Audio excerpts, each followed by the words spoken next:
करें। आइए। బాప్తిస్మము యోహాను గారు बपतिस्मा देने वाला यूहन्ना యేసు ప్రభు చనిపోయిన తర్వాత यीशु मसीह के मृत्यु के बाद మరి శిష్యులుగా ఎన్నో కష్టాలు అనుభవించారు. వాళ్ళు चेलों ने बहुत सारे क्लेश उठाया। చాలా కష్టాలు అనుభవించారు. चेलों ने बहुत सारे कष्ट उठाया था। మరి యోహాను గారిని తీసుకెళ్లి బాగా కాగే నూనెలో వేసినా కానీ ఆయన చనిపోలేదు. यूहन्ना जी को ले जाकर और बहुत गर्म तेल में डालने के बावजूद भी उनकी मृत्यु नहीं हुआ था। దేవుడు తన కొరకు, తన సాక్ష్యం కొరకు, తనను బయలుపరచుట కొరకు ఆయన్ని వాడుకున్నాడు. तो परमेश्वर ने उनके अपनी प्रकट करने के लिए गवाही की खातिर उन्हें इस्तेमाल किया। ఆ తర్వాత ఎన్ని చేసినా మరి చనిపోవట్లేదని इतना कुछ करने के बावजूद भी यूहन्ना का मृत्यु नहीं हो रहे बोलकर పద్మాసు దీపంలో తీసుకెళ్లి వదిలేశారు. उनको पद्मस के टापू में छोड़ दिया। పద్మాసు దీపం అంటే ఇక అక్కడ నుంచి తిరిగి వచ్చే పని ఉండదు. पद्मस टापू का मतलब है वहां से कोई बंदा लौट के नहीं आ सकता। వెళ్ళటమే గాని जाना ही जाना మళ్ళీ है। తిరిగి వచ్చే పని ఉండదు. फिर लौट के आना नहीं होता అక్కడ నీరు ఉండదు, क्योंकि वहाँ पानी नहीं होता, అక్కడ ఆహారం ఉండదు, वहाँ कोई भोजन वस्तु नहीं है, అక్కడ ఎండ ఉండదు, అక్కడ చెట్లు ఉండవు, वहाँ पे कोई पेड़ नहीं होता।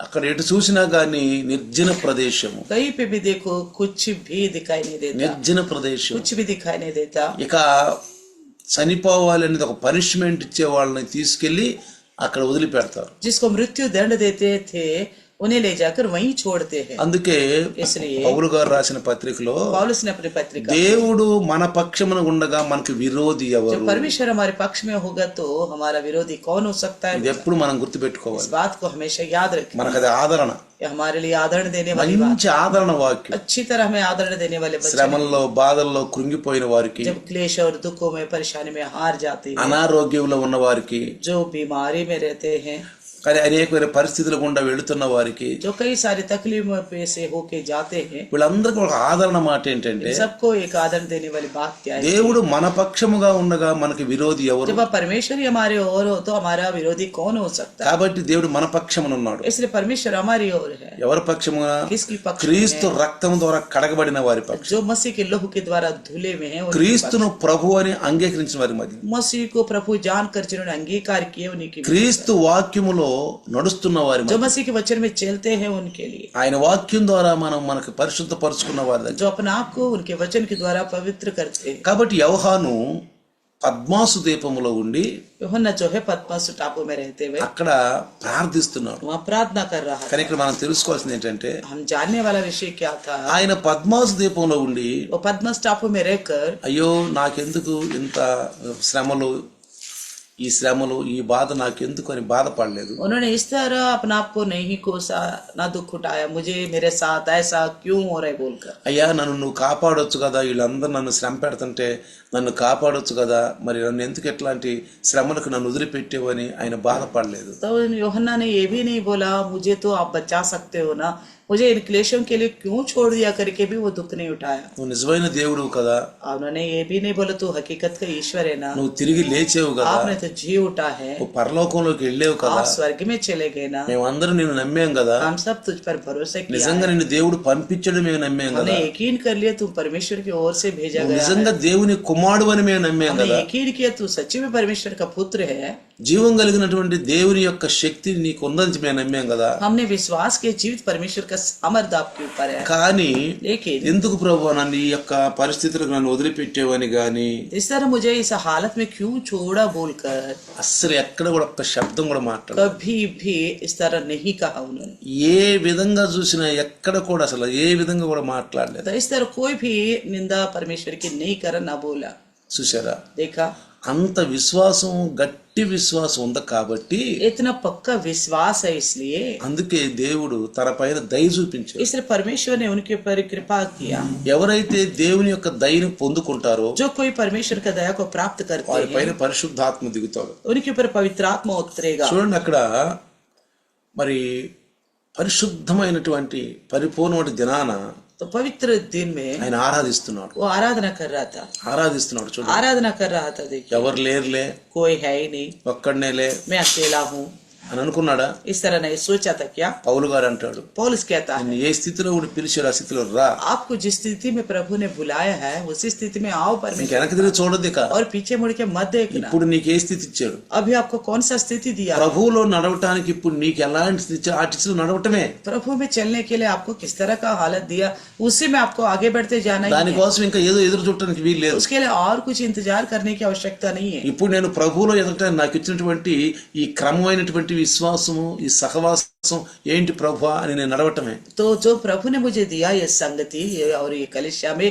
हम आगे बढ़ना ही है बस। నా ముందుంచినటువంటిది మంచిది ఉంచావు నాయన. मेरे आगे सबसे अच्छी वस्तुएं रखा है प्रभु जी। అట్లానే इसी प्रकार యోహాను గారు కూడా యోహన్నా भी ఆ పద్మాసు దీపంలో उस पद्मस टापू में పునరుద్ధాన దినం రోజు पुनरुत्थान के दिन ఆయన ఆరాధిస్తున్నాడు. वो आराधना कर रहा है। చూడండి, దేవుని ఆరాధిస్తున్నాడు. देखिए परमेश्वर की आराधना कर रहा అయితే है ఆయన కళ్ళు తెరవబడ్డాయి. तो उनकी आंखें खुल गई। చూడండి, देखिए పరిశుద్ధాత్మ దేవుడు पवित्र आत्मा परमेश्वर కళ్ళుని తెరిచాడు. उनकी आंखों को खोला, ఆత్మవశుడైపోయాడని రాయబడింది అక్కడ. उनको लिबार में लिखा है आत्मा के वश में हो गया करके। ఇప్పుడు वो ఆత్మవశుడైపోయి आत्मा के वश में हो गया, ఆత్మవశువులోకి వచ్చేసాడు. आत्मा के वश में आ गया। చూడండి, మనం శరీర దశ నుంచి ఆత్మవశంలోకి వెళ్ళిపోవాలి. हाँ देखिए, हम शारीरिक दशा से आत्मिक दशा में चले जाना మనం चाहिए। బైబుల్ చదువుతున్నా, चाहे हम बाइबल पढ़ रहे हो, ప్రార్థిస్తున్నా, या प्रार्थना करते हैं, వాక్యం వింటున్నా, या वचन भी सुन रहे हो, ఉపవాసం ఉన్నా, या उपवास भी रखा हो, ఆరాధిస్తున్నా, आराधना भी कर रहे సాక్ష్యం हो, చెప్తున్నా, गवाही भी बता रहे हो, ఏదన్నా చేయండి, कुछ भी करे ఆ సమయంలో ఆత్మవశంలోకి వెళ్ళిపోవాలి. तो उस वक्त आप आत्मा के वश में होना है। అంటే ఆత్మవశంలో వెళ్ళటం అంటే ఏంటంటే आत्मा के वश में जाने का मतलब क्या है? ఇక ఏరే ఆలోచనలు గాని ఏరే ఉద్దేశం ఉండకూడదు. इसके अलावा और कोई विचार सोच नहीं होनी चाहिए। ఆత్మలోనే మనం ఉండాలి. आत्मा में ही रहना है అప్పుడు हमें। ఆత్మశక్తి మనల్ని కమ్ముకుంటుంది. तभी पवित्र आत्मा का सामर्थ हमारे ऊपर ఆయన उतरेगा। మీద ఆ శక్తి కమ్ముకున్నప్పుడు जैसा उनके ऊपर पवित्र आत्मा का सामर्थ उतरा, పరలోకం వైపు చూశాడు ఆయన. उन्होंने स्वर्ग को देखा, పరలోకం వైపు చూసినప్పుడు स्वर्ग को देखा। చూడండి, देखिए ప్రకటన గ్రంథము प्रकाशित वाक्य 13వ అధ్యాయము अध्याय 13 8వ వచనంలో 8 में लिखा है, ఆయన చూడండి, జగత్తుత్పత్తి మొదలుకొని వధింపబడి ఉన్న గొర్రె పిల్ల అని అక్కడ సంబోధించాడు.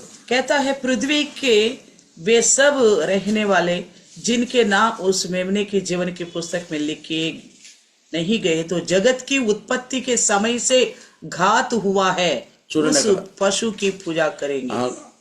చూడండి, అక్కడ ఏం రాయబడి वहाँ ఉందంటే क्या लिखा है? 13 భూనివాసులందరూ అనగా జగత్తుత్పత్తి మొదలుకొని వధింపబడి ఉన్న గొర్రెపిల్ల యొక్క జీవగ్రంథమందు ఎవరి పేరు రాయబడలేదో వారు ఆ మృగమునకు నమస్కారము చేయుదురు. कहता है कि पृथ्वी के वे सब रहने वाले जिनके नाम उस मेमने के जीवन की पुस्तक में लिखे नहीं गए, जो जगत की उत्पत्ति के समय से घात हुआ है, उस पशु की पूजा करेंगे। భూనివాసులందరూ पृथ्वी पर के सभी निवासी అనగా జగత్తుత్పత్తి మొదలుకొని వధింపబడిన గొర్రెపిల్ల యొక్క జీవగ్రంథమందు, यानी कि जगत की उत्पत्ति से ही जो लिखा गया मेमने की जीवन की पुस्तक में। కాబట్టి పిల్లారా, इसलिए प्रियो, జగత్తు ఉత్పత్తి మొదలుకొని వధింపబడి ఉన్న గొర్రెపిల్ల అని అంటూ, तो वध किया गया मेमना करके बोलता है, వధింపబడి ఉన్న గొర్రెపిల్ల. वध किया गया मेमना। ఆ యోహాను యూహన్నా తన యొక్క సువార్తలో కూడా अपने सुसमाचार में भी 1వ అధ్యాయం, యోహాను సువార్త 1వ అధ్యాయము यूहन्ना का पहले अध्याय 29వ వచనం, 1వ అధ్యాయం 29వ వచనం यूहन्ना का पहला अध्याय का 29 మనందరం తెలిసిన हम వాక్యము. सब जानते हैं इस वचन को। మరుసటి రోజు యోహాను యేసు తన దగ్గరకు రావటం చూసి, ఇదిగో లోక పాపాన్ని మోసుకొని పోవు దేవుని గొర్రెపిల్ల అని సంబోధించాడు. दूसरे दिन उसने यीशु को अपने ओर आते देखकर कहा, देख ये परमेश्वर का मेमना है जो जगत का पाप उठा ले जाता है।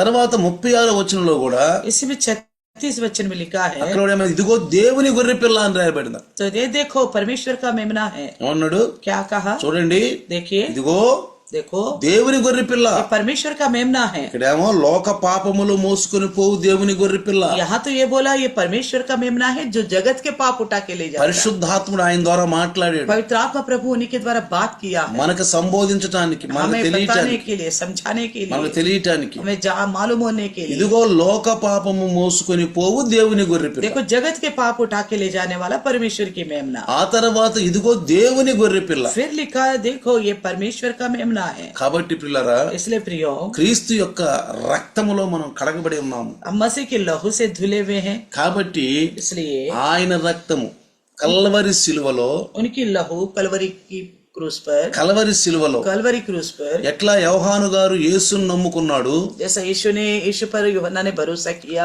ఆయన నూనెలో వేసిన వారిని క్షమించేశాడు, उनको जो उन्होंने जिन्होंने उन्हें तेल में डाला तो उन्हें भी क्षमा कर दिया, పద్మాసు దీపంలో తీసుకెళ్లిన వాళ్ళని క్షమించేశాడు. पद्मस के टापू में ले जाके जो डाला उन्हें भी क्षमा कर दिया. కాబట్టి इसलिए కల్వరి యొక్క సిలువ ఏంటంటే క్షమాపణ గుణము కలిగినది. तो क्रूस जो है क्षमा करने वाला गुण रखता है. సిలువ కల్వరి సిలువ, कलवरी क्रूस, కల్వరి అంటే कलवरी यानी कि లాటిన్ భాషలో కపాలము అని అర్థం. लैटिन भाषा में कोपड़ी का अर्थ आता है. కల్వరి అంటే कलवरी यानी कि లాటిన్ భాషలో लैटिन में కపాలము, खोपड़ी करके बताता है. హెబ్రీ భాషలో అయితే గొల్గోతా हिब्री भाषा में कहता है गोलगोता. అంటే అక్కడ ఆ స్థలం చూస్తే కపాలం అంటే పుర్రిలాగా కనపడుతుంది. उस जगह को देखने से उस पहाड़ को वो खोपड़ी कैसे दिखाई देती है. అక్కడ యేసయ్యని సిలువేశారు. उसी के ऊपर यीशु मसीह को क्रूस पे चढ़ाया था. చూడండి, देखिए యేసుని వెంబడిస్తున్న వారు जो यीशु मसीह के पीछे चल रहे हैं, యేసుని లక్షణాలన్నీ మనలోకి రావాలి. यीशु मसीह के सारे लक्षण हमारे अंदर आने चाहिए. యేసుకున్న లక్షణాలన్నీ మనలోకి వచ్చేయాలి.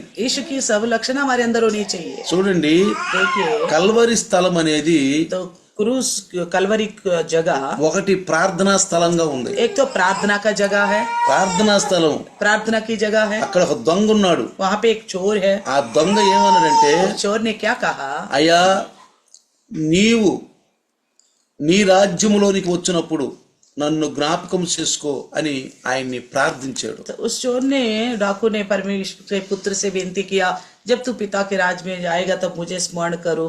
ఆ సిలువ దగ్గర ఆ ఇద్దరు దొంగల్లో ఒక దొంగ అక్కడ యేసుని కక్కనే ఉండి ప్రార్థించాడు.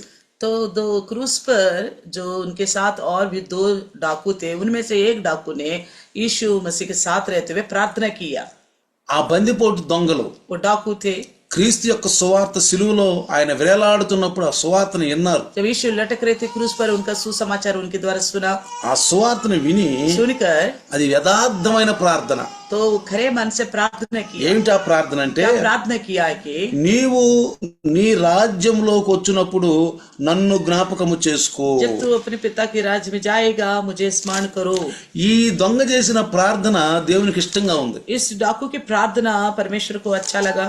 చూడండి, యేసు ప్రభు यीशु मसीह మరి ఒంటరిగా వెళ్లకుండా अकेले ना जाते हुए పరదేశంలోకి దొంగను కూడా తీసుకెళ్లిపోయాడు. तो परदेश में इस डाकू को भी लेके गया. చూడండి, ఆఖరి క్షణంలో आखिरी समय में ఇంకా కొద్ది నిమిషాలకు చచ్చిపోతున్నాడు. वो थोड़ी ही क्षण में मरने वाला था. ఆయన సిలువలో వేలాడుతున్నాడు. वो क्रूस में लटक रहे थे. అయితే तो फिर ఆ కల్వరి దగ్గర उस कलवरी के ऊपर ఆ దొంగ वो डाकू నిజమైన ప్రార్థన. हकीकत की प्रार्थना, ఎందుకంటే ఇంతకు ముందు ఆ దొంగ యేసు ప్రభువుని గురించి వినలేదు. क्योंकि इससे पहले उस डाकू ने मसीह के बारे में नहीं सुना. ఒకవేళ ఆ దొంగల గుహలో ఆ అరణ్యం తిరిగేటప్పుడు యేసుని ఆ ప్రాంతాల్లో వాక్యం చెప్పి చూసాడేమో గాని, शायद उस जंगल के इलाके में यीशु मसीह सुसमाचार बताते वक्त देखा होगा, पता नहीं. కానీ ఆయన వాక్యం విని వెంబడించిన వాడు కాదు. वो वचन सुनकर पीछे चलने वाला बंदा नहीं था. వెంబడించి వెనకంజి వేసిన వాడు కాదు. ऐसा भी नहीं है कभी यीशु के पीछे चला फिर बाद में हट गया. ऐसा भी नहीं. వెనకంజి వేసిన వాడు కాదు. ऐसा हटा हुआ भी नहीं था. వెనకంజి వేసిన వ్యక్తి ఎవరంటే యోధా ఇస్కరియోతు. ऐसे पीछे हटने वाला कौन था? यहूदा इस्करियत. యోధా इस्करियोतు కూడా బరబ్బతో ఉన్నవాడే. यहूदा इस्करियत भी बरब्बास के साथ था. వీళ్ళు కూడా ఉండి ఉంటారు. वो भी शायद होंगे, ये डाकू भी, వీళ్ళు కూడా ఉండి ఉంటారు. वे डाकू भी होंगे शायद. అయితే యోధా ఇస్కరియోతు బరబ్బాను వదిలి యేసుని వెంబడించాడు. यहूदा इस्करियत ने बरब्बास को छोड़कर यीशु मसीह के पीछे चला. కానీ ఆయన స్వభావం మారలేదు. लेकिन उनका स्वभाव नहीं बदला. మారలేదు. नहीं बदला. కాబట్టి इसलिए చివరికి ఆయన పరలోకానికి వెళ్ళలేకపోయాడు. इसलिए वो स्वर्गराज में नहीं जा पाया. వెళ్ళలేకపోయాడు. नहीं जा पाया. అందుకనే इसलिए ఆయన స్థానంలో ఇంకొకరిని ఎన్నుకోవాల్సి వచ్చింది. उनकी जगह में किसी और को चुनना पड़ा. ఆయన స్థానంలో ఇంకొకరిని ఎన్నుకున్నారు. उनकी जगह में किसी और को चुना. ఆ 12 మంది అపోస్తులు చేర్చబడ్డ మత్తి 12 प्रेरितों में एक जोड़ा गया है मत्ती बोलकर. ఆ స్థలాన్ని ఆయన కోల్పోయాడు. उस स्थान को वो खो चुका था. కాబట్టి మనకు కూడా దేవుడు ఒక స్థలం, దేవుడే తండ్రి అయిన దేవుడు తన కుమారుని ద్వారా ఒక స్థలం సిద్ధపరుస్తున్నాడు. तो पिता परमेश्वर अपने पुत्र के द्वारा हमारे लिए एक जगह तैयार कर रहे. కాబట్టి మనం ఆ స్థలాన్ని మనము ఆక్రమించుకోవాలి. तो उस जगह को हम स्वतंत्र करना चाहिए. వెళ్ళాలి మనం. वहाँ पहुंचना चाहिए. మన కొరకు కూడా, हमारे लिए भी है. మన కొరకు కూడా हमारे लिए ఆయన है. స్థలం तो సిద్ధపరుస్తున్నాడు. हमारे लिए जगह तैयार कर रहे. నీ పేరు మీద, आप ही के नाम पर, నా పేరు మీద, मेरा नाम पर, ఎందుకంటే మనం రక్షించబడ్డాం क्योंकि हम उद्धार पाए हैं, కాబట్టి మన కొరకు స్థలం इसलिए సిద్ధపరుస్తున్నాం. हमारे लिए जगह तैयार कर, కాబట్టి ఆ స్థలాన్ని మనం పోగొట్టుకోకూడదు. उस जगह को हम नहीं खोना चाहिए. కాబట్టి ఇది జ్ఞాపకం इस చేసుకోవాలి, बात को याद रखिए, ఇది జ్ఞాపకం याद చేసుకోవాలి. रखिएगा. ఆ తర్వాత చూడండి, इसके बाद देखिएगा, మధ్యలో తప్పిపోయినటువంటి పేతురు తిరిగి మళ్ళీ రక్షణలో అరువులోకి వచ్చినట్టుగా ఉంది. तो हम देखते हैं कि पतरस भी भटक गया था, फिर से उद्धार के अनुभव में आ गया करके हम देखते हैं. తప్పిపోయాడు, भटक गया, తిరిగి మళ్ళీ ఉద్ధారం రక్షణలోకి फिर వచ్చాడు. उद्धार में आ गया वो. ఇది మనకు సమయం. ये इसी प्रकार हमारे लिए समय है, తొలగిపోకుండా ना भटकते हुए ప్రభు వైపు ఉండటానికి మనకు సమయం. प्रभु के ओर ही लगे रहने के लिए मौका दिया ఇవన్నీ गया. మన విశ్వాసాన్ని పెంపొందించుకోవటానికే. ये सारी विषय जो हमारे विश्वास को बढ़ाने के ఈ लिए బైబిల్లో రాయబడిన విషయాలన్నీ बाइबल में लिखे गए हर एक विषय పరిశుద్ధాత్ముడు దైవదాసుని ద్వారా బోధిస్తున్నటువంటి బోధ, पवित्र आत्मा प्रभु दास के द्वारा बताने वाला संदेश, ఇవన్నీ కూడా सबके सब మన విశ్వాసాన్ని పెంచుకోవాలి. हमारे विश्वास को बढ़ाने के लिए. చూడండి, देखिए, ఆహారం తింటున్నాం మనం. खाना खाते हम, ఉదయాన్నే టిఫిన్ చేస్తాం, सुबह नाश्ता करते हैं, మధ్యాహ్నం లంచ్ చేస్తాం, लंच करते हैं, సాయంకాలం డిన్నర్ చేస్తాం, डिनर करते हैं, ఇంకా ఏవేమో స్నాక్స్ తింటాం. और बीच में स्नैक्स भी खाते हैं. ఎందుకు? क्यों? మన శరీరం బలపడటానికి, हमारा शरीर बल पाने, మనకు శక్తి దొరకటానికి, हमें शक्ति मिलने के, మన దైనందిన జీవితంలో మన పనులు మనం చేసుకోవటానికి, हमारे दिनचर्या में हम अपना काम करने के लिए, మనం చేసుకోవటానికి మన నరాలు, ఎముకలు, కండరాలు, మూలులన్నీ కూడా శక్తితో నింపబడటానికి. तो काम करने के लिए हमारे नस, मांसपेशियां, हड्डियां और चमड़ा शक्ति पाने के लिए. అట్లానే దేవుని వాక్యం కూడా इसी प्रकार परमेश्वर का वचन भी బైబిల్లో పలు విధములుగా బైబిల్లో ఉన్న మాటలు మనం వింటున్నాం. कई रीति से, कई तरीके से हम परमेश्वर के वचन को सुनते हैं. మన ముందు సాక్షార్థంగా ఉన్న వారి యొక్క మాటలు మనం వింటున్నాం. तो हमारे आगे जो गवाही बन के रहा उनकी बातें हम सुन रहे. కాబట్టి इसलिए ఇక్కడ రెండో విషయం ఏంటంటే, दूसरा विषय क्या है कि కల్వరి అనేది క్షమాస్థలం. तो कलवरी जो है क्षमा करने वाली जगह है. ఒకటేమో एक तो ప్రార్థన, प्रार्थना की जगह, प्रार्थना అక్కడ ప్రార్థన, అక్కడ దొంగ చేసిన ప్రార్థన, जो అంటే डाकू किया था చివరి प्रार्थना, ప్రార్థన, वो आखिरी प्रार्थना जो किया, చివరి ప్రార్థన. आखिरी में जो प्रार्थना की. రెండోది दूसरी, కల్వరి అనేది క్షమాస్థలం అండి. कलवरी जो है क्षमा करने का లోకాసు వార్త लुका सुसमाचार 23వ అధ్యాయము, 23वां अध्याय, లోకాసు వార్త लुका सुसमाचार 23వ అధ్యాయం, 23वां अध्याय 23వ అధ్యాయము 34వ వచనం గనుక మనం చదివితే, 34वें वचन को अगर हम देखेगा तो 34వ వచనంలో 34 में యేసు, తండ్రి వీరేమి చేయుచున్నారో వీరెరుగరు కనుక వీరిని క్షమించమని చెప్పెను. तब यीशु ने कहा, हे पिता इन्हें क्षमा कर, क्योंकि ये नहीं जानते कि क्या कर रहे हैं. ఎందుకంటే ఆయన వస్త్రాలు తీసేసారు బహిరంగంగా. तो देखिए, उन्होंने यीशु के कपड़े को ले लिए, బహిరంగంగా అవమానపరిచారు, तो सबके सामने टट्टों में उड़ाया, బహిరంగంగా. सबके सामने. అందుకే చూడండి, इसलिए देखिए, ప్రార్థించినటువంటి దొంగని యేసు ప్రభు క్షమించాడు. जिस डाकू ने प्रार्थना किया था उसे यीशु मसीह ने क्षमा कर दिया. మరి తర్వాత అక్కడ ఉన్నటువంటి 3 గుంపులు ఉన్నారండి. అక్కడ वहाँ पे 3 तरह की झुंड थे क्रूस के 3 వర్గముల వారు ఉన్నారు అక్కడ. 3 तरह की झुंड थे. ఎవరు వాళ్ళంటే రోమా సైనికులు. कौन थे? एक तो रोमा की सेना, యూదులు यहूदी, పెద్దలు, యూదు పెద్దలు, यहूदियों के बुजुर्ग, యూదులు పెద్దలు, उनकी पुरनियों, రోమా సైనికులు. रोमा की सेना. వాళ్ళు బహిరంగంగా యేసుని హింసిస్తూ ఉన్నారు. तो बड़ी खुल्लम खुल्ला यीशु को बड़ी ताड़ना दे रहे थे. ఆ హింసిస్తున్నప్పుడు ताड़ना देते वक्त చూడండి, యేసు ప్రభు ఎక్కడ కూడా ఒక చిన్న తప్పు కూడా చేయలేదు. तो यीशु मसीह कहीं पे भी एक छोटा सा गलती भी नहीं किया. ఇప్పుడు బాధలో ఉన్నప్పుడు, तकलीफ में होते हुए भी. ఎక్కువగా మనుషులు బాధలో ఉన్నప్పుడు మన విశ్వాసాన్ని మనము ప్రదర్శించలేము. जब इंसान ज्यादा तकलीफ में होता है ना, अपना विश्वास को अच्छी तरह दिखा नहीं सकता. మన విశ్వాసం అని కూడా మనకు గుర్తుండదు. हम विश्वास ये बोलकर भी याद नहीं रख सकते, ఎందుకంటే क्योंकि మనం పరిశుద్ధాత్మను దుఃఖపరుస్తాం. क्योंकि हम पवित्र आत्मा को दुख पहुंचाते हैं. పరిశుద్ధాన్ని బిడ్డ దుఃఖపరుస్తాము, पवित्र आत्मा को जैसे दुख पहुंचाएंगे, పరిశుద్ధాత్మ మన నుంచి బయటికి వెళ్ళిపోతాం. पवित्र आत्मा प्रभु हमें से निकल जाएगा. మనకు వాక్యం గుర్తుండదు, इसलिए हमें वचन याद नहीं रहता, మనకు వాక్యం గుర్తుండదు. याद नहीं కానీ रहता. ఇక్కడ కూడా इसी प्रकार యేసు ప్రభుని పరిశుద్ధాత్ముడు విడిచాడు. यीशु मसीह को पवित्र आत्मा प्रभु ने छोड़ दिया. గచ్చమైన తోటలో నుండే ఆయన్ని విడిచినట్లుగా మనకు అర్థమైపోతుంది. तो गेत्सेमनी बाग से ही उन्हें छोड़ दिया करके हमें समझ అందుకే అన్నాడు, తండ్రి తండ్రి నన్ను ఎందుకు నీవు చెయ్యే విడిచితివి అన్నాడు. तो हे पिता, हे मेरे पिता, मुझे क्यों त्याग दिया करके उसने बोला. 3.5 సంవత్సరాలు ఆయన తండ్రితోటి పరిశుద్ధాత్మ అనుభవంతో నిండినవాడు కాబట్టి 3.5 वर्ष पिता के साथ पवित्र आत्मा के सामर्थ्य से भरा हुआ था. ఎప్పుడైతే పరిశుద్ధాత్మ దేవుడు అతన్ని వదిలిపెట్టాడో, जैसे पवित्र आत्मा परमेश्वर ने उन्हें छोड़ दिया, ఎందుకంటే మన కొరకే, क्योंकि हमारे लिए. ఆయన ఏదో తప్పు చేశాడని కాదు, तो ये नहीं है कि उन्होंने कोई गलती किया है, ఆయన ఏదో తప్పు చేస్తే వదిలిపెట్టాడని కాదు, उन्होंने कोई गलती किया तो छोड़ दिया बोलकर नहीं है, మన పాపాలు, ఎందుకంటే ఆయన లోక పాపంలో మోసుకొని పోయి దేవుని గొర్రె పిల్లగా వచ్చాడు. क्योंकि वो हमारी पापों को यानी कि जगत के पाप उठा के ले जाने वाला मेमना बनकर आए हैं. మన కొరకు వధించబడిన గొర్రె పిల్లగా వచ్చాడు. वो हमारे लिए वध किया गया मेमना बनकर आए. కాబట్టి इसलिए యేసు ప్రభువుని తండ్రి అయిన దేవుడు మరణానికి అప్పగించాడు. इसलिए मसीह यीशु को पिता परमेश्वर ने मृत्यु की वजह అక్కడ 3 వర్గాల గురించి చెప్తాను. वहाँ पे 3 झुंड के बारे में बताता हूँ. ఒకళ్ళు एक तो క్రీస్తు శరీర సంబంధంగా మరి బాగా హింసించిన వారు మొదటి వర్గం. एक झुंड ऐसा है कि यीशु को शरीर के तौर पर बहुत ज्यादा ताड़ना दिया. క్రీస్తుని శరీర సంబంధంగా బాగా హింసిస్తున్నారండి, शरीर के तौर पर उन्हें बहुत ज्यादा ताड़ना दे रहे थे, చాలా హింసిస్తున్నారు. बहुत ज्यादा. రెండోది, दूसरा, యేసుని అవమానపరిచిన వారు రెండవ గుంపు. तो यीशु को टट्टों में उड़ाने वाला दूसरा झुंड, ఎందుకంటే వీళ్ళు మానసికంగా హింసిస్తున్నారు. एक इनकी ये मानसिक तौर पर उनकी अपमान कर, బహిరంగ స్థలంలో వస్త్రాలు తీసివేశారు, तो खुलम खुला उनके वस्त्र को निकाल दिए, మొఖాన ఉమ్ము వేశారు, मुंह पर थूका है, ఆయన ముసుగు వేసి గుద్దుతూ ప్రవచనం చెప్పు, ఎవరు నిన్ను గుద్దేలో ప్రవచనం చెప్పని చెప్పి హింసిస్తూ ఉన్నారు. तो उनको सर पर घूंघट डाला यीशु के सर पर और उनके मुंह पे मुक्के मारते हुए कहा, भविष्यवाणी करो, किसने तुझे मारा करके मजाक उड़ा रहे थे.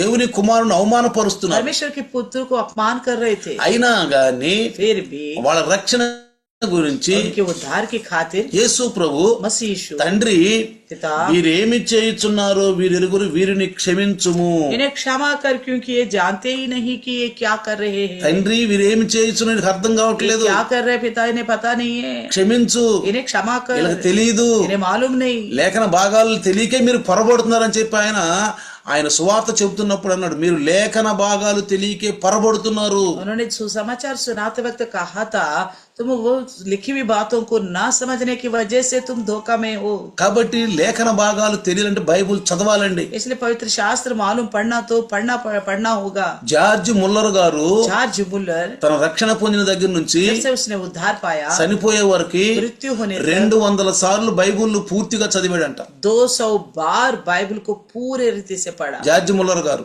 जॉर्ज मुलर 200 సార్లు బైబుల్ చదివాడు, 200 बार पढ़ा अपना जिंदगी పూర్తిగా బైబుల్, पूर्ण बाइबल పూర్తిగా బైబుల్ पढ़ा उन्होंने. ఈనాడు ఇంకా మనకు అవకాశం ఉంది. आजकल तो हमारे आगे और भी मौका చక్కని है. క్యాలెండర్లు తయారు अच्छे చేసి कैलेंडर बना के दिए, ఎత్తుక్కునే పని లేదు, ढूंढने की आवश्यकता नहीं. చక్కగా ఉదయం సాయంకాలాలు सुबह शाम బైబుల్ చదువుకుంటూ बाइबल पढ़ते रहे, బైబుల్ ను పూర్తి చేయొచ్చు, बाइबल को पूरा कर सकते हैं, పూర్తి చేయొచ్చు. पूरा कर మన सकते हैं. జీవితంలో ఒక గుర్తింపు అంటూ మనకు ఉండాలి. हमारे जिंदगी में एक पहचान होनी మనం चाहिए. చనిపోయిన మన బిడ్డలు మనల్ని గుర్తించాలి. हमारे मरने के बाद भी हमारे बच्चे हमें पहचानना चाहिए. మన బైబుల్ వాళ్ళు పిల్లలు చూడాలి, हमारे बाइबल को बच्चे देखना है, మన ప్రార్థన జీవితం వాళ్ళు చూడాలి, हमारी प्रार्थना का जिंदगी देखना है हमारे बच्चे. మనం దైనందిన జీవితంలో మనం ఏం చేస్తున్నాం మన పిల్లలకు చూడాలి. हमारे दिनचर्या में हम क्या क्या कर रहे हैं हमारे बच्चे देख के सीखना है. నిన్న ఒక ఫోటో చూసాం మేము. मैंने एक फोटो देखा था, ఆ మెట్లు ఎక్కిపోతున్నటువంటి ఒక పెద్ద ఆయన एक बड़ा आदमी सीढ़ियों पर चढ़कर जा रहा తన था, కుమారుని తీసుకెళ్తున్నాడు. अपना छोटा सा मासूम बच्चे को लेके जा అతను रहा था. మెట్ల మీద మోకరించాడు. वो बड़ा आदमी जो है घुटनों में आ गया उनसे. తండ్రి మెట్ల మీద మోకరించాడు. पिता जो है सीढ़ियों के ऊपर घुटने में आ गया. పిల్లవాడు తన వెనకమాల వస్తూ అతను కూడా మోకరించాడు. तो जो छोटा सा बच्चा था 1.5 साल का, वो भी पीछे आते हुए वो भी घुटने में आ गया. తండ్రి మోకరించడం చూసి पिता को घुटनों में आते हुए देखकर పిల్లవాడు మోకరించాడు. बच्चे भी घुटनों में आ गया, పిల్లవాడు మోకరించాడు. घुटनों में आ गया. చూడండి, తండ్రిని అనుకరించాడు. देखिए पिता का अनुकरण किया. మనం ముందు మన జీవితాన్ని మన పిల్లలకు కూడా ఆదర్శంగా ఉంచాలి. इसी प्रकार अपनी जिंदगी को हमारे बच्चों के आगे एक आदर्श बना के रखना మనం है. చనిపోయినా కానీ వాళ్ళు చెప్పుకోవాలి. तो हमारे मरने के बाद भी वो लोग हमारे विषय में अच्छा कहना అందుకే है. మన పిల్లల్ని కూడా సండే స్కూల్ తీసుకురాని इसलिए చెప్తారు. हमारे बच्चों को संडे स्कूल में लाओ करके भी बोलते हैं. మనం ఇప్పుడు నీరసంగా ఉండి ఆలసిగా ఉండి మన పిల్లలు అట్ట వదిలేస్తే हम आलसी बनकर हमारे बच्चों को ऐसा छोड़ दिया तो మన పిల్లల యొక్క వయసు పెరుగుతుంది, हमारे बच्चों को उम्र तो बढ़ती जा रही है, వయసు పెరుగుతుంది. उम्र बढ़ रही है, కాబట్టి మన పిల్లల్ని సండే స్కూల్ तो తీసుకెళ్ళాలి. बच्चों को संडे स्कूल में लाना चाहिए. ఈ చదువులే పరలోకాన్ని తీసుకెళ్ళం. ये जो पढ़ाई है ना आप कराते हैं वो स्वर्गराज में लेके नहीं जाएगा. అసలు ఈ చదువులు రేపు ఇంటర్వ్యూలో పనికిరావు. ये पढ़ाई भी कल का दिन इंटरव्यू में भी काम नहीं మీకు आएगा. ఒక విషయం తెలుసా, आपको एक बात पता है, చదివిన సబ్జెక్ట్ కూడా అడగరు ఇంటర్వ్యూలో. इंटरव्यू में ये नहीं पूछेंगे तुमने क्या पढ़ा करके उस सब्जेक्ट को लेके नहीं पूछेंगे, వాళ్ళు ఇష్టం వచ్చినది అడుగుతారు. वो अपने मर्जी के अनुसार पूछेंगे. కాబట్టి इसलिए మరి ముఖ్యంగా खास करके ప్రభువులో మనం పెంచాలి పిల్లలు. प्रभु में बढ़ाना है बच्चों, అన్నలాగా పెంచాలి. हन्ना के समान बढ़ाना है. పిల్లలు లైవ్ లో కూర్చోబెట్టాలి. बच्चों को लाइव में बिठाना है, లైవ్ లో కూర్చోబెట్టాలి. लाइव में बिठाना है. పిల్లలను సండే తీసుకొచ్చి వాళ్ళని సండే స్కూల్లో వదిలిపెట్టాలి. तो बच्चों को लेके आना है संडे को और संडे स्कूल में छोड़ना होगा. మనం పెద్దవారు బిజీ అయిపోయి बड़े जो है बिजी होकर, ఆలసి పని వచ్చేసి आलसी होकर, సోమరులు అయిపోయి आलसी होकर మన బిడ్డలను మనం తీసుకురాలేకపోతున్నాం. हमारे बच्चों को हम ला नहीं पा रहे. కొంతమంది అలాంటి స్థితిలో ఉన్నారు. कुछ लोग ऐसे स्थिति में हैं. ఇప్పుడన్నా తెలుసుకోండి, आप तो कम से कम जानो, ఇప్పుడన్నా తెలుసుకోండి. अभी तो जानो कम से कम. యేసు ప్రభు సమయం ఇస్తున్నాడు, मसीह यीशु आपके लिए समय दे रहे, సమయం ఇస్తున్నాడు. समय दे रहे आपको. కాబట్టి ప్రియులారా, इसलिए प्रियो, ఆయన గుణగణాలన్నీ మనకు రావాలంటే उनके सारे लक्षण हमारे अंदर अगर आना है तो అదిగో నా గొర్రెలు నన్ను వెంబడించును, जैसे उन्होंने कहा था मेरे भेड़ मेरे पीछे चलता నా है, గొర్రెలు నా స్వరమినును, मेरी भेड़ मेरी आवाज को सुनता है, నా గొర్రెలు నన్ను వెంబడిస్తాయి, मेरे भेड़ मेरे पीछे हो लेते నా हैं, గొర్రెలు నా స్వరం मेरे వింటాయి, भेड़ मेरी आवाज को पहचानता है. నా గొర్రెల కోసం నేను ప్రాణం मैं పెడతాను, अपनी भेड़ों के लिए प्राण देता हूँ, ప్రాణం పెడతాను, प्राण देता हूँ, పెడతాను, देता हूँ మళ్ళీ నేను తీసుకుంటాను. और ले भी सकता हूँ. మన యొక్క పాపాలు శాపాలు కొరకేమో రక్తం కార్చాలి, ప్రాణం పెట్టి రక్తం కార్చాలి. हमारे पाप और शापों की खातिर अपना प्राण देकर लहू बहाना है. ప్రాణం పెడతానంటే అర్థం ఏం తెలుసా, प्राण देने का मतलब क्या पता है? ప్రాణము మనం శరీరములో రక్తమే మనకు ప్రాణం. हमारे देह में लहू ही हमारा प्राण है. మన యొక్క శరీరములో ప్రాణానికి రక్తమే. हमारे शरीर में प्राण जो है लहू ही.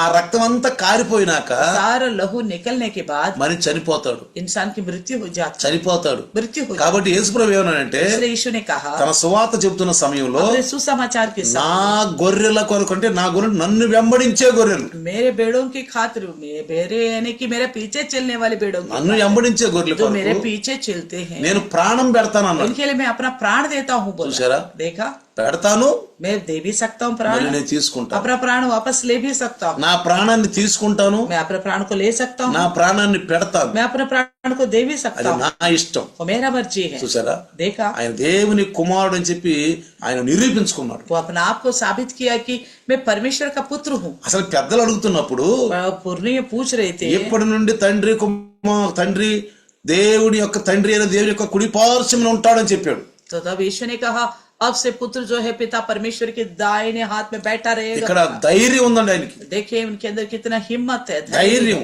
धैर्य है. శాస్త్రులు పరిచయులు సద్దుకయులు शास्त्री परिचय सदके ప్రధాన యాజకులుండి प्रधान याजकों की అడుగుతున్నప్పుడు जब सवाल कर रहे थे ఆయన ఒకటే మాట అన్నాడు, उन्होंने एक ही बात ఎప్పటి कहा, నుండి తండ్రి యొక్క కుడి పార్శ్వాన కూర్చోవటం మనుష్య కుమారుడు మీరు చూస్తారు. तो अब से लेकर परमेश्वर का पुत्र या मनुष्य का पुत्र पिता के दाहिने हाथ में बैठना आप देखोगे, మేఘాల మీద రావటం మీరు చూస్తారు. उनका बादलों में आना आप देखोगे. ఇది మనకు ధైర్యం. ये हमारे लिए धैर्य है. అధికారుల మధ్యలో ధైర్యం. अधिकारियों के बीच में हमारे लिए అందుకే धैर्य है. పౌలు గారిని దేవుడు పిలుచుకున్నప్పుడు जब पौलुस को परमेश्वर ने बुलाया था, అధికారుల మధ్యన రాజుల మధ్య నిలబెడతాను తీసుకెళ్ళి राजाओं और अधिकारियों के सामने खड़ा करूंगा, మిమ్మల్ని అధికారుల మధ్య సభల్లోకి తీసుకెళ్తారని मैं చెప్పాడు. अधिकारियों के बीच में सभाओं में लेके దేనికైనా जाऊंगा. సిద్ధపడాలి మనం. हम किसी भी चीज के लिए तैयार रहना है. క్రైస్తవుడుగా एक ईसाई होने के नाते తర్ఫీదు పొందుతున్నాం మనము, तरफीद पाने वाला हम, తర్ఫీదు పొందుతున్నాం మనము, తర్ఫీదు పానే వాళ్ళం. ఆధ్యాత్మిక ట్రైనింగ్ లో ఉన్నాం మనము. आध्यात्मिक ट्रेनिंग में रहने वाला, దేనికైనా సిద్ధపడటానికి किसी भी हालत की सामना करने के మనం लिए సిద్ధపడాలి. तैयार रहना है. ఇప్పుడే సిద్ధపడే సమయం ఇది. ये तैयार होने का समय है. అందుకే అన్నాడు పిరికి వారు దేవుని రాజ్యం इसलिए వారసులు. कहा डरपोक लोग प्रभु के राज्य की वारिस ना होंगे. తర్వాత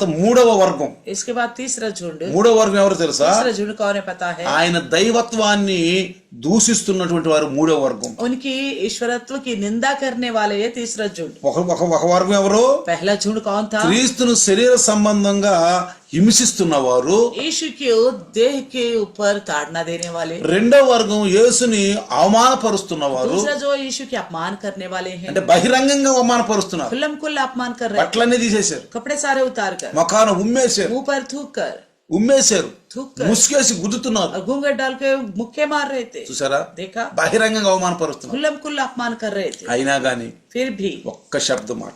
एक बात भी नहीं बोला. తర్వాత మూడో వర్గం तीसरा झुंड ఎవరు? వాళ్ళు దైవత్వాన్ని దూషిస్తున్నారు. ईश्वरत्व की निंदा అంటే कर रहे थे. దైవత్వం మీద అటాక్ చేస్తున్నారు. यानी ईश्वरत्व के ऊपर ही अटैक कर रहे थे. ఇప్పుడు కూడా మనం అటాక్ చేయొచ్చు. हमारे ऊपर भी अटैक कर सकते हैं. మీరే దేవుని బిడ్డలా, क्या आप ही परमेश्वर का संतान हो? మీరే क्या పరలోకానికి వెళ్తారా? आप ही जाओगे स्वर्ग राज्य में? మేము వెళ్ళలే, क्या हम नहीं जाएंगे? क्या అది చేస్తేనేనా? क्या ऐसा करने से ही చూడండి పిల్లరా, इस तरह बोलते మనం हैं? అనుకరించాలి. तो हमारे अनुकरण करने चाहिए. నిన్న నాకు ఫోన్ వచ్చింది. कल मुझे एक फोन आया था. మన Boaz brother Boaz brother phone చేశాడు. फोन किया. ఏమన్నా తెలుసా? क्या बोला पता है? అయ్యగారు, पास्टर जी, మీ దగ్గర నుంచి మేము చాలా నేర్చుకున్నాం. आपके पास हमने बहुत कुछ सीखा है. మేము రావటం మంచిమైంది. आपके पास आना बड़ा अच्छा लगा. మీ ఆ సహవాసంలో మేము చాలా నేర్చుకున్నాం. संगति में हमने बहुत कुछ सीखा. నేను కూడా కాళ్ళు గడిగాను. मैंने भी पैर धोया हूँ. सुशेरा? कलिसिया में देखा. నిన్న कल का दिन, నిన్నటి దినం ఆదివారం कल का दिन इतवार को, వాళ్ళు కాళ్ళు కడుక్కున్నారంట. तो उन्होंने कलिसिया में पैर धोया है. ఒకళ్ళ కాళ్ళు ఒకళ్ళు एक కడుక్కున్నారంట. दूसरे का पैर धोया है. మాకు సంఘ ప్రేరణ బాగా మమ్మల్ని ప్రేరణ చేసింది. तो कलिसिया हमें बहुत अच्छा प्रेरणा दिया करके बोला. వాళ్ళను చూసి ఇంకా 2 సంఘాల వాళ్ళు మేము కూడా మిమ్మల్ని అనుకరిస్తాము. तो उन्हें देखकर 2 और पास्टर लोगों ने कहा हम भी आपके अनुकरण 2 करेंगे. సంఘాల వాళ్ళు మేము మిమ్మల్ని అనుకరిస్తాం. हम भी आपके अनुकरण करेंगे. చూడండి, మనకి इదే రండి రేపు పనికి వచ్చేది. तो देखिए यही हाँ कल का दिन स्वर्ग में हमारे लिए काम డబ్బులు आता है. ధనం ఉంటే ఎవరు తినేస్తారు, అయిపోద్ది. अगर धन होगा तो कोई और खा लेगा, उड़ा लेगा, खत्म हो जाएगा. ప్రసంగం అన్నట్టు అయిపోద్ది. प्रसंगी जैसे कहा था सबोपदेशक ऐसा खत्म हो जाएगा. మన వెనక ఉన్న వాళ్ళందరూ ఆనందిస్తారు. हमारे पीछे जो है मौज मस्ती करेंगे. మనం సంపాదించింది దేవుని యొక్క ఆధ్యాత్మిక శక్తిని మనం సంపాదించాలి. परमेश्वर की आत्मिक सामर्थ्य को प्राप्त ఇది करना. రేపు మనకు పనికొస్తుంది. మన పిల్లలకు कल का పనికొస్తుంది. दिन हमारे लिए हमारे बच्चों के लिए काम आएगा. వాళ్ళ పిల్లలు ఆశీర్వదించబడతారు. कि बच्चे बच्चे आशीष पाएंगे, ఆశీర్వదించబడతారు. आशीर्वाद पाएंगे. కాబట్టి इसलिए ఈ మూడో వర్గము तीसरा झुंड जो है దైవత్వం మీనే బాగా ఈయన్ని అటాక్ చేస్తున్నారు. ईश्वरत्व के ऊपर ही आरोप लगा रहे थे. దేవుని కుమారుడు అయితే अगर परमेश्वर का पुत्र होता ఒకటి దిగిరా అంటున్నారు. उतर कर आ बोल रहे हैं. ఏమంటున్నారు? क्या कहते నువ్వు हैं? నిజంగా దేవుని కుమారుడు అయితే यदि तू परमेश्वर का पुत्र होता దిగిరా. उतर कर आ. ఇతరులను రక్షించిన వీడు తనను తాను రక్షించుకోడా क्या అంటున్నారు. दूसरों को बचाने वाला ये है, अपने आप को बचा नहीं सकता? నువ్వు రక్షించుకో అంటున్నారు. बोलने लगा तू अपने आप को बचाओ. ఇజ్రాయెల్ రాజా దిగిరా అంటున్నారు. हे इस्राएल योद्धा का राजा उतर कर आ बोल रहे थे. ఆయన దైవత్వాన్ని శంకిస్తున్నారు. उनके ईश्वरत्व को शक कर रहे थे. ఆత్మ సంబంధమైన హింసతోటి ఆయన్ని గురి చేస్తున్నారు. तो आत्म के संबंधी ताड़ने भी उनके साथ कर रहे थे.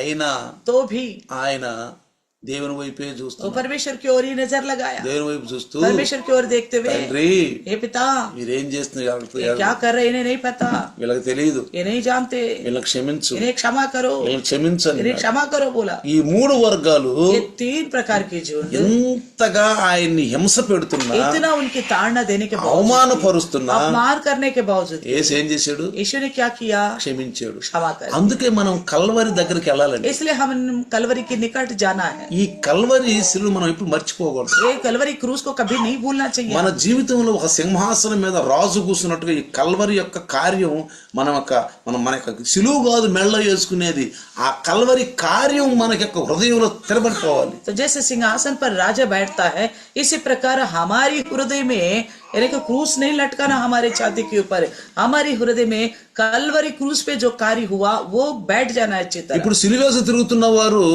అసలు ఆయన 40 దినాలు కూడా ఉపవాసాల్లో కూడా పాటించరు. ఇది ఒక ట్రెడిషన్ అంటున్నారు. अभी क्रूस लटका के जो चलते हैं, कुछ लोग बोलते हैं ट्रेडिशनली 40 दिन का उपवास बोलते हैं.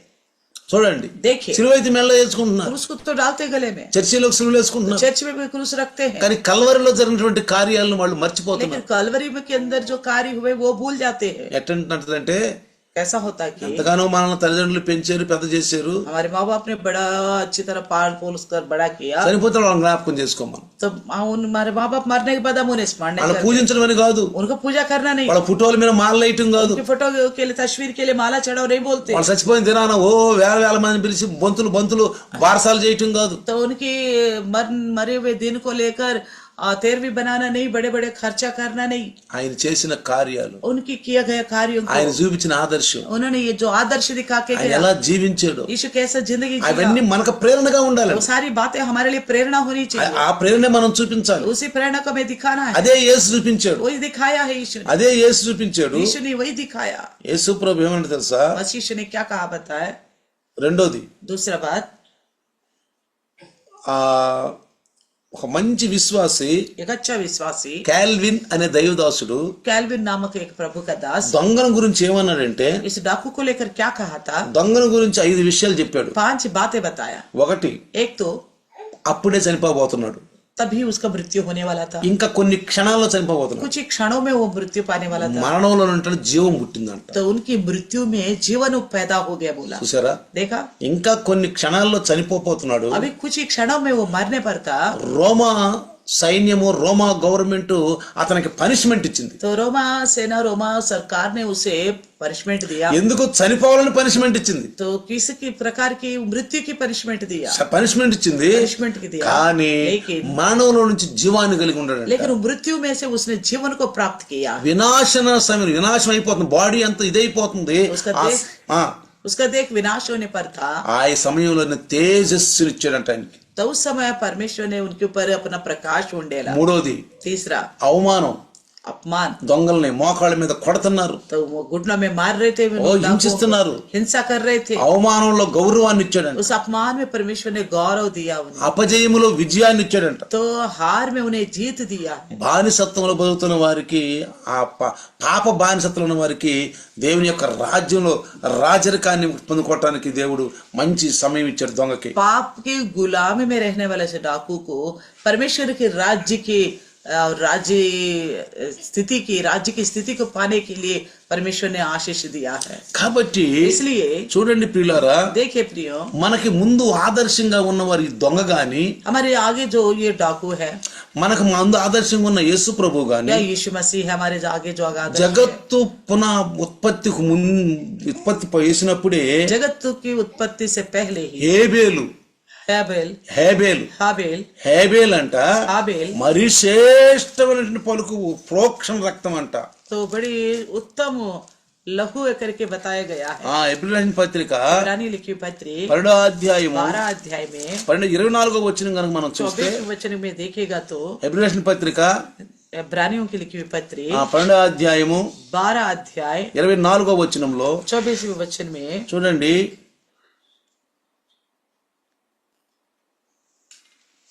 ఏమంటున్నాడు ఇక్కడ, కొత్త నిబంధనకు మధ్యవర్తి అయిన యేసు నొద్దకును హేబేలు కంటే మరి శ్రేష్టముగా పలుకు ప్రోక్షణ రక్తమునకు మీరు వచ్చి ఉన్నారు.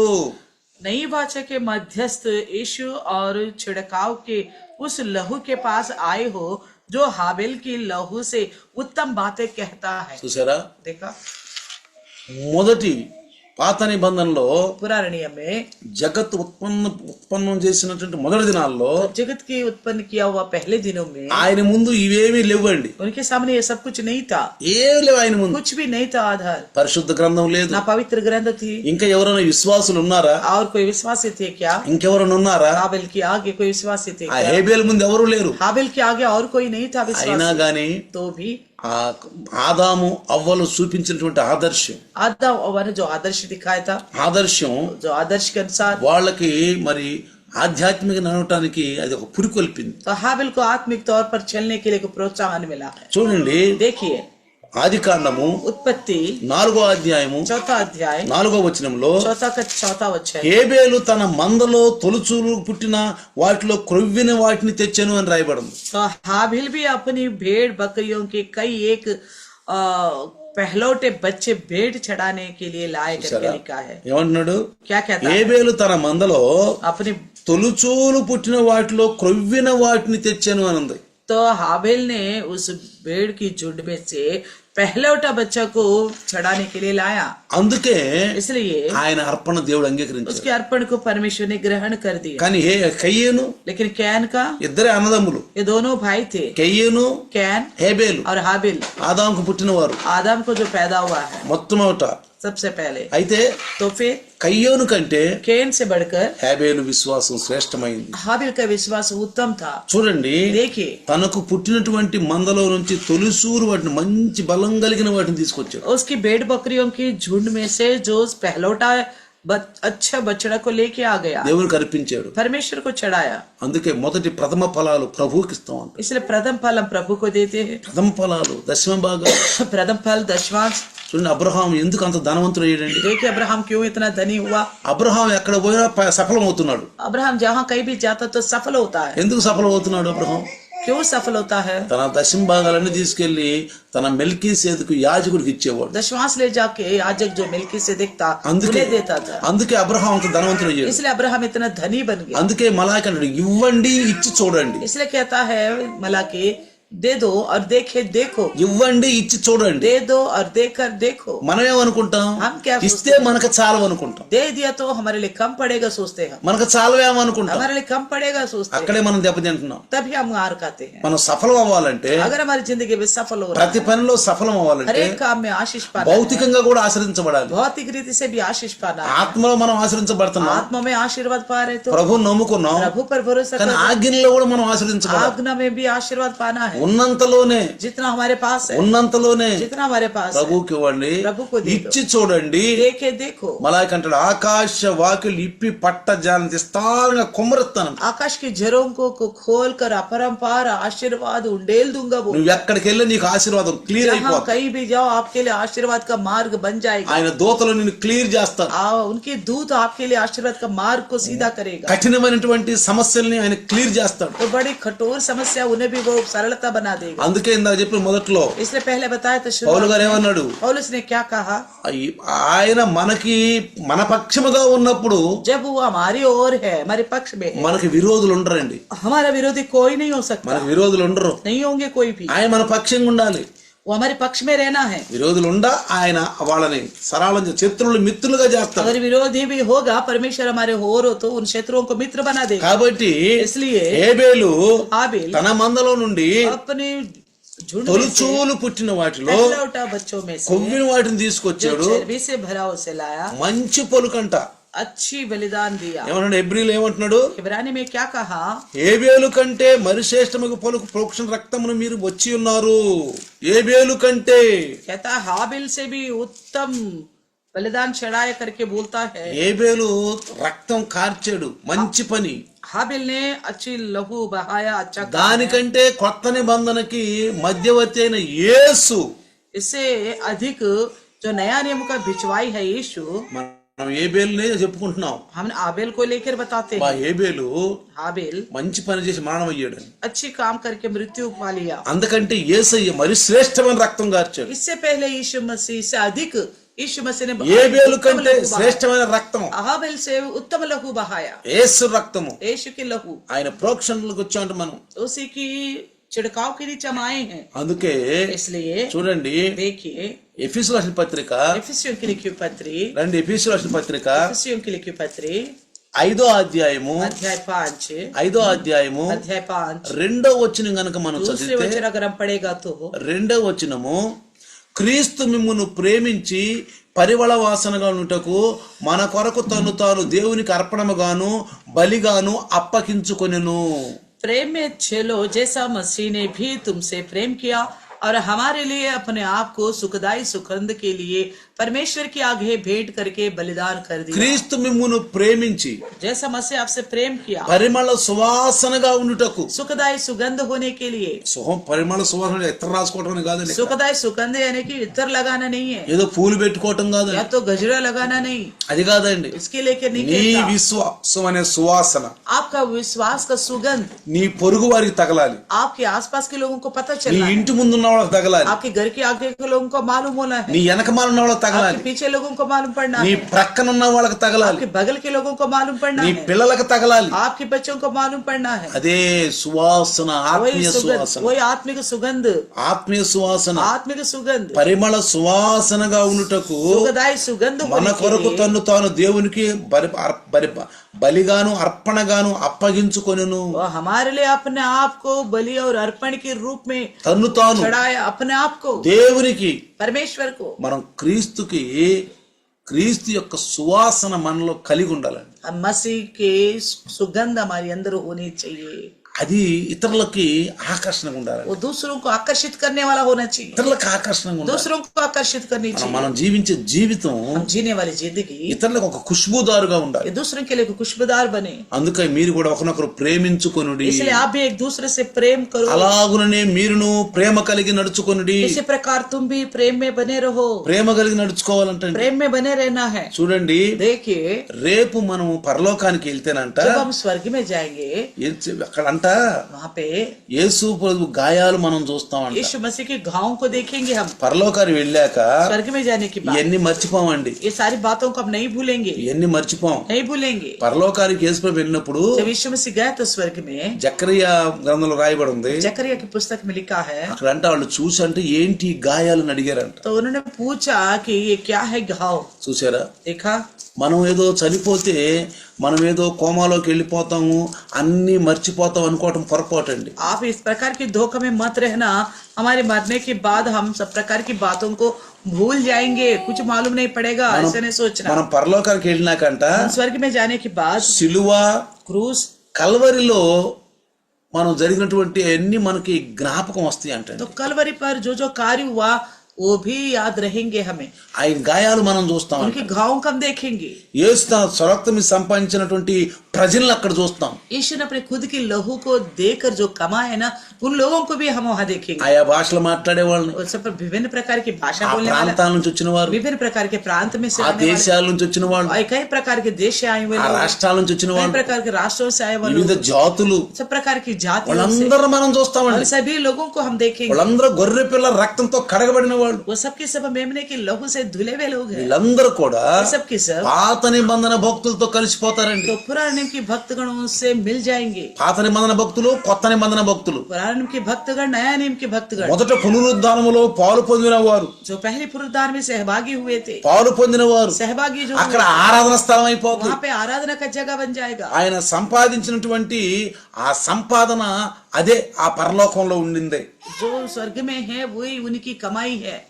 ఆయన స్తుతిస్తూ అంట పెద్దలతో మనం అందరితో కలిసి ఆయన ఆరాధిస్తూ ఉంటామంట పరలోకంలో. हम पुराने नियम के भक्तगणों से मिलकर परमेश्वर की स्तुति करते हुए आनंद से रहेंगे. ఆయన గాయాలు చూసినప్పుడు जब उनकी घावों को देखेंगे, ఇప్పుడైతే మనం చూడలేదండి. अब तो हमने नहीं देखा. ఏదో చూసాం మనం, क्या देखा यीशु को हमने? చూడలా. नहीं రేపు देखा. పరలోకానికి कल వెళ్ళినప్పుడు स्वर्ग में जाएंगे जब ముఖాముగ్గా हम చూస్తాం. आमने सामने देखेंगे. ఇప్పుడైతే అర్థంలో లాగా వాక్యం ద్వారా తెలుసుకుంటాం. अभी वचन के द्वारा जैसे दर्पण में देखते वैसे जान रहे. వాక్యం ద్వారా वचन के द्वारा, ఆయన ఇలా చేశాడా, अच्छा उन्होंने ऐसे किया था, అలాంటి కార్యాలు इस చేశాడా तरह का कार्य किया था, అని మనం తెలుసుకుంటున్నాం. इस तरह हम जान रहे थे. దీని అర్థం లాగా చూస్తున్నాం. मान लो इसे हम बोलते हैं कि दर्पण में కానీ जैसे ఒక రోజు लेकिन एक दिन మనం పరలోకానికి వెళ్ళి स्वर्ग में जाएंगे, ముఖాముఖిగా ఆయన చూస్తాం. आमने सामने उनको देखेंगे. ఇప్పుడు అంటున్నాం, अब बोलते हैं हम ఎంత మనం వాక్యం ద్వారా తెలుసుకొని इतना सुना हमने वचन, బలపడి बल प्राप्त ఏమన్నా किया. తెలుసా, क्या बोलते? శ్రేష్టమైన పలుకు ఏందో తెలుసా, उत्तम बात क्या है पता है?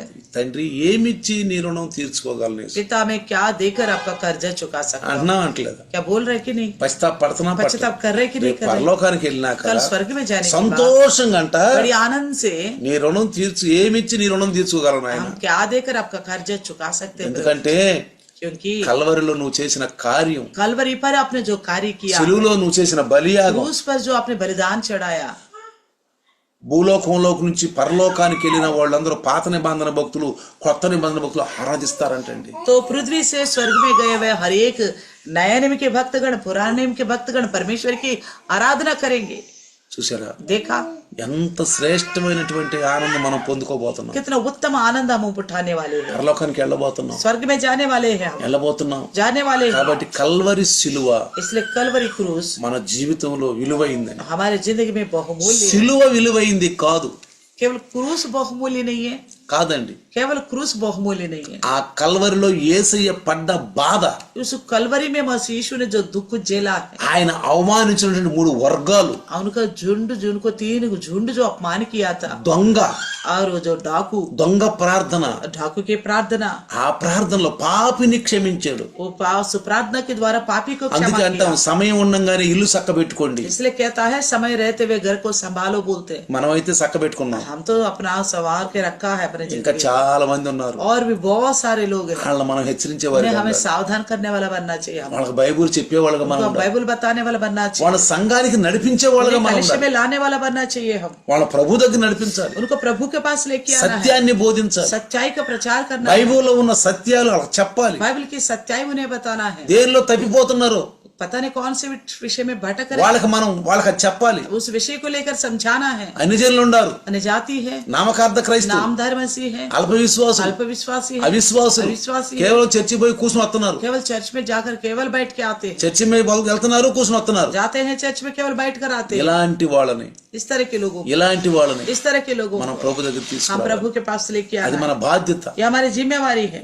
యోహాను విశ్వాసం यूहन्ना का विश्वास చూడండి देखिए ఎంత గొప్పదో, कितना बड़ा है. అదే మన విశ్వాసం ఉండాలి. इसी प्रकार हमारा विश्वास, హేబేలు విశ్వాసం हाबिल का विश्वास ఎంత గొప్పదో, कितना महान ఆయన है, చేసిన కార్యం ఎంత उतना గొప్పదో. उनका कार्य कितना बड़ा है. మరి ఆ తర్వాత దొంగ, उसके बाद इस डाकू को ఇక క్షణంలో చనిపోయే దొంగ क्षण भर में वो मरने वाला था, ఎట్లా రక్షించబడ్డాడు, कैसा वो उद्धार पाया, ఎలా ప్రార్థన చేసి. कैसे प्रार्थना किया. మనం కూడా हम भी ఎప్పుడు ప్రార్థన చేసేవాళ్ళం, हमेशा प्रार्थना करने वाला बने, ఎప్పుడు ప్రభు బైబిల్ చదువుకునేవాళ్ళం. हमेशा बाइबल पढ़ने वाला మరి बने, ముఖ్యంగా ఈ లెంటి డేస్ లో, खास करके इन लेंट डेज ఈ में, శ్రమల దినాలలో इन क्लेश के दिनों में మన ప్రభువులో ఎక్కువ ఎదగాలి. प्रभु में ज्यादा बढ़ते रहना ఈ चाहिए. దినాల్లో इन दिनों में సైతాను బాగా విజృంభిస్తాడు. शैतान बड़ा मुकाबला करने के लिए ఎందుకు आएगा. తెలుసా?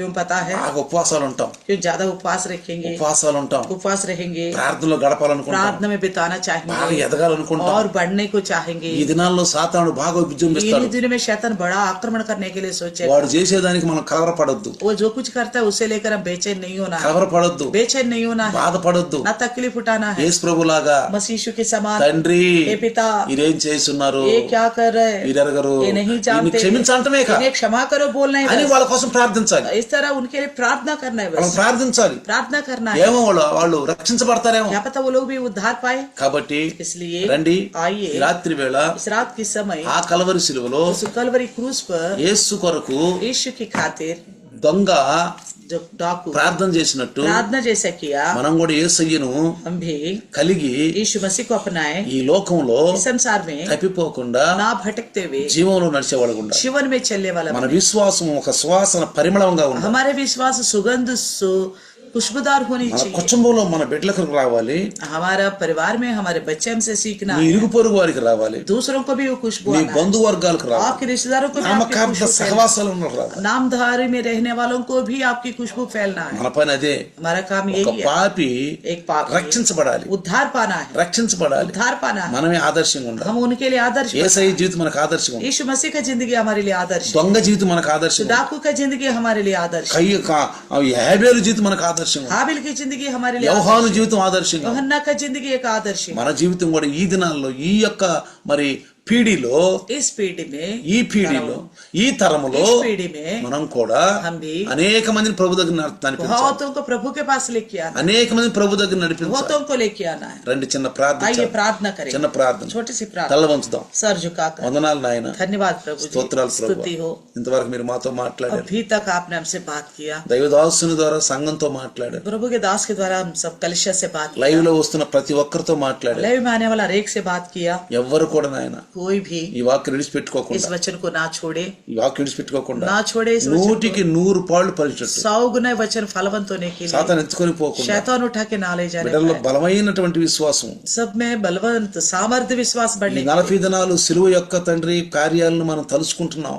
ये 40 दिन क्रूस के कार्य को हम याद कर रहे प्रभु, అయ్యా సిలువ ధ్యానం చేస్తున్నాం, क्रूस के ध्यान कर रहे ఆయన పడ్డ పాట్లు, प्रभु. आओ यीशु मसीह का तकलीफ నా కోసం నువ్వేం చేసేవయ్యా, मेरे लिए हमने आपने क्या कुछ किया ఇప్పుడు प्रभु. మనం కూడా నీ రుణం ఎలా తీర్చుకో. तो हम भी कहेंगे मैं आपका ऋण कैसा चुका सकता అది हूँ రక్షణ పాత్రను प्रभु. उद्धार का कटोरा लिए हुए మన రక్షణ మనం अपना కాపాడుకో. उद्धार को बचाते అనేక మంది రక్షణ మార్గంలో ప్రభు దగ్గర बहुतों को నడిపించాలి, प्रभु में लेके आएंगे, उद्धार సంఘాన్ని के నడిపించమని. मार्ग, कलिशे में लेके आएंगे. ఈ యొక్క వాక్యము ये वचन प्रभु యేసు जी, నామములో ఆశీర్వదించబడును. यीशु के नाम से आशीर्वाद पाए. आमीन. आमीन. पिता परमेश्वर का प्यार, प्रभु यीशु मसीह महान कृपा, पवित्र आत्मा का सहभागिता आज और कल युगान युग तक सदा काल इम्मानुएल बन के रहे. आमीन. आमीन. హల్లెలూయా, हालेलुया, హల్లెలూయా. हालेलुया. అందరికీ వందనాలమ్మా. सबके प्रेज लॉर्ड. మీ అందరికీ తెలుసా మరి కిషోర్